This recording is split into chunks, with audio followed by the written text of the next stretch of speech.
தேவஜனமே, victory gospel search விடுதலையின் சுவிசேஷ சபை வழியாய் உங்களுக்கு கிருபையும் சமாதானமும் உண்டாவதாக. இன்று 18ஆம் கவிதை. இதோட தலைப்பு இரட்டிப்பான நன்மை. யோபு 29 யோபு 30 இரண்டாக இணைத்து எழுதிய கவிதை தான் இக்கவிதை. இதை தேவன் எனக்கு 7 அல்லது 8 ஆண்டுகளுக்கு முன்பதாக இக்கவிதையை எனக்கு தந்தார். ஆனால் அவ்வளவு ஆண்டுகள் கழித்து இன்றுதான் இதை சொல்ல வேண்டும் என்று தேவனுடைய திட்டம் இருந்ததால் தேவனே என்னை சொல்ல வைக்கிறார். நான் ஃபர்ஸ்ட் உங்களுக்கு முழுமையா சொல்றேன், அதுக்கப்புறமா இதுல இருக்கிற ஆவிக்குரிய ஆழங்களை தேவனே உங்களுக்கு வெளிப்படுத்துவார்.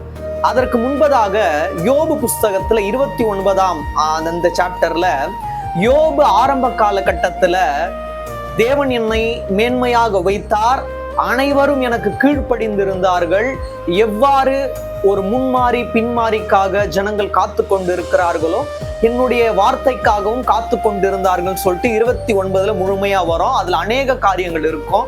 ஆனா 30ல வியாதியின் கொடுமையினால் என்னுடைய சரீரமும் என்னுடைய மாம்சமும் என்னோட ஆத்துமாவும் இளைப்பாறுதல் இல்லாமல் இருக்கிறதுன்னு சொல்லிட்டு அநேக காரியத்தை அவர் சொல்லுவாரு. அதை மையப்படுத்தி எழுதிய கவிதை தான் இது. காலத்தில் என் எலும்புகள் துளைக்கப்பட்டு என் நரம்புகளுக்கு இளைப்பாறுதல் இல்லாதிருந்தது. நோயின் உக்கிரத்தால் உடுப்பு வேறுபட்டு கழுத்து பட்டையை போல் சுற்றி கொண்டது. நன்மைக்கு காத்திருந்த எனக்கு தீமை வந்தது. வெளிச்சம் வரவில்லை, இருள் வந்தது. வெயில் என்மேல் படாதிருந்தும் நான் கருத்து திரிகிறேன். அது மட்டும் இல்ல, இதுல ஒரு முக்கியமான காரியத்தை யோபு சொல்லுவார். இதை யோபு சொல்ற மாதிரி எடுத்துக்கூடாது, நம்மளுடைய வாழ்க்கையிலும் இது நடந்தேறி கொண்டே இருக்கிறது. என்னுடைய ஆலோசனையை கேட்டு மௌனமாய் இருந்த யாவரும் இன்று என்மேல் அவர்களுடைய குதிகாலை தூக்குகிறார்கள். இள வயதின் பிள்ளைகளும் முதிர்ந்த வயதுள்ளவர்களும் என்னை கேலி கிண்டல் செய்து பரியாசம் பண்ணுகிறார்கள் அப்படின்னு வரும். இதுல முழுமையா ஆவிக்குரிய அர்த்தத்தை நீங்கள் புரிந்து கொள்ள வேண்டுமானால் யோபு 29ஐயும் 30ஐயும் நீங்கள் இணைத்து வாசித்தால் உங்கள் அதாவது தேவன் அநேக காரியங்களை வெளிப்படுத்துவார். அதாவது காலங்களில் எலும்புகள் துளைக்கப்பட்டு நரம்புகளுக்கு இளைப்பாறுதல் இல்லாதிருந்தது. இதுல ஒரு முக்கியமான வார்த்தை இருக்கிறது. ஒரு மேகம் எவ்வாறு கடந்து போகிறதோ என்னுடைய சுகவாழ்வு கடந்து போகிறதுன்னு சொல்லிட்டு யோபு எழுதியிருக்காரு.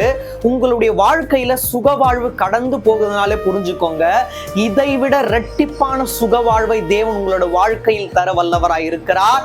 உங்களுக்கு நேரம் வாய்த்தால் யோபு 42 முழுமையாக வாசித்து பாருங்கள்.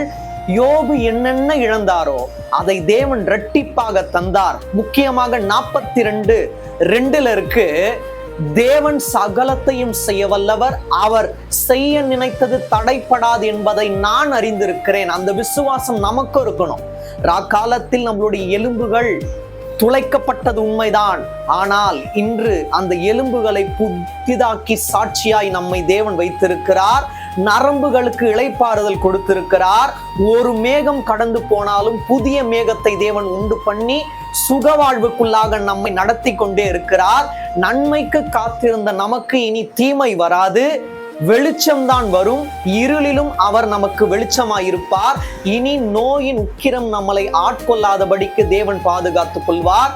இனி நாம் கருகருத்து போனாலும் வெள்ளை மனம் கொண்டவர் நம் இருதயத்தில் இருந்து நித்தமுமாக நம்மை பரிசுத்த வாழ்வுக்குள்ளாக அவர் நடத்த வல்லவராயிருக்கிறார். அது மட்டும் இல்ல, இனி யாருமே உங்களை கேலி கிண்டல் செய்யாதபடிக்கு தேவன் பாதுகாத்துக் கொள்வார். அவ்வாறு செய்தாலும் உங்களுடைய முன்னிலைமையை பார்க்கிலும் உங்களுடைய பின்னிலைமை ஆசீர்வதிக்கப்பட்டதாய் இருக்கும். அவ்வாறாக தேவன் வைப்பார். இது ஒரு கவிதை மட்டுமல்ல, இது தேவன் உங்களுக்கு தரும் ஒரு முக்கியமான வார்த்தை. இந்நாள் வரை நீங்கள் சோர்ந்து போய் தீங்கில் நீந்தி கொண்டிருக்கலாம்.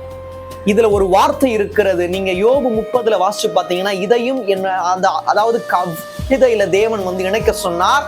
அதுல ஒரு முக்கியமான வார்த்தை இருக்கு. சேற்றில் தள்ளப்பட்டேன், கடுங்காற்றில் தள்ளப்பட்டேன், தூளுக்கும் சாம்பலுக்கும் ஒப்பாகிறேன். ஆனாலும் கர்த்தாவே, என்னை நீர் மௌனத்துக்குள்ளாக ஒரு நாளும் நடத்த மாட்டீர், மரணத்துக்கு ஒப்பு கொடுக்க மாட்டீர். ஜீவனை தந்து, நீங்க 42ல இறுதியாக வாசிச்சு பார்த்தீங்கன்னா அதுல ஒரு வார்த்தை இருக்கு, பூரண வயதுள்ளவனாய் உங்கள் யாவரையும் பூரண வயதுள்ளவர்களாய் மாற்றி நீடித்த நாட்கள் வாழ்ந்து சுகித்திருக்கும்படி தேவன் செய்வார். தேவன் தாமே இக்கவிதையின் மூலமாய் உங்கள் யாவரையும் மென்மேலும் ஆசீர்வதிப்பாராக. ஆமென்.